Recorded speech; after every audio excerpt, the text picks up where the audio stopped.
China on Sunday set a modest 5% target for its economic growth this year as it kicked off the annual session of its National People's Congress.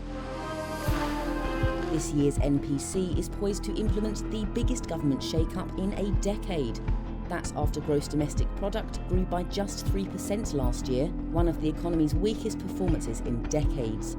It has been squeezed by 3 years of COVID controls, a crisis in the vast property sector, and a crackdown on private enterprise.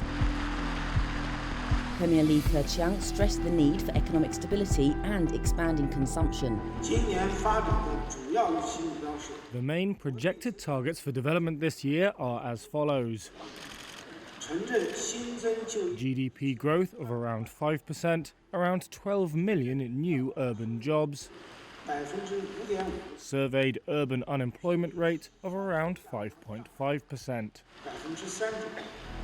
Li warned that global inflation remains high, global economic and trade growth is losing steam, and that external efforts to suppress and contain China are escalating.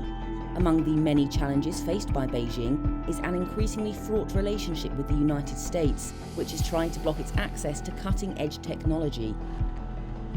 The demographic outlook is also worsening with plunging birth rates and a population drop last year, the first since the famine in 1961. In a work report released on Sunday, the nation-state planner said China plans to lower the costs of childbirth, childcare and education. On Taiwan, Li struck a moderate tone, saying China should promote the peaceful development of relations and advance the process of China's peaceful reunification. But he also said resolute steps should be taken to oppose Taiwan's independence. 67-year-old Li and other more reform-oriented officials are set to retire during the Congress. They're making way for loyalists to President Xi Jinping, who further tightened his grip on power when he secured a third leadership term at October's Communist Party Congress. Longtime Xi ally Li Qiang is expected to be confirmed as premier during the NPC. The rubber stamp parliament will also discuss Xi's plans for an intensive and wide-ranging reorganisation of state and Communist Party entities, state media reported on Tuesday.